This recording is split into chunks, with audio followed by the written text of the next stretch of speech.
પાલનપુર નગરપાલિકાની વિવિધ કમિટીઓના ચેરમેનોએ સંભાળ્યો ચાર્જ। પાલનપુર નગરપાલિકામાં તાજેતરમાં વિવિધ કમિટીઓની રચના બાદ આજે નવનિયુક્ત ચેરમેનોએ વિધિવત ચાર્જ સંભાળ્યો હતો। ચેરમેનોએ પોતાની જવાબદારી સ્વીકારી નગરપાલિકાના વિકાસ કાર્યોને વધુ ગતિ આપવા તેમજ નાગરિકોને વધુ સારી સુવિધાઓ મળી રહે તે દિશામાં કામગીરી કરવાનો સંકલ્પ વ્યક્ત કર્યો હતો। નગરપાલિકાની કારોબારી કમિટીના ચેરમેન તરીકે નાગજી દેસાઈ, બાંધકામ કમિટીના ચેરમેન તરીકે અંકુરભાઈ જોશી, પાણી પુરવઠા કમિટીના ચેરમેન તરીકે ગીતાબેન પુરોહિત, ટીપી કમિટીના ચેરમેન તરીકે દલપતભાઈ તેમજ સેનિટેશન કમિટીના ચેરમેન તરીકે કૃણાલભાઈ પરમાર સહિત વિવિધ કમિટીઓના ચેરમેનોએ આજે ચાર્જ સંભાળ્યો હતો।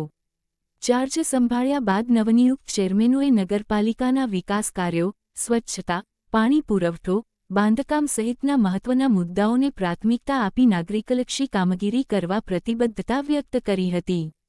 વિવિધ કમિટીઓ સક્રિય બનતા પાલનપુર શહેરના વિકાસને વધુ વેગ મળશે અને નગરજનોની સુવિધાઓમાં વધારો થશે તેવી આશા વ્યક્ત કરવામાં આવી રહી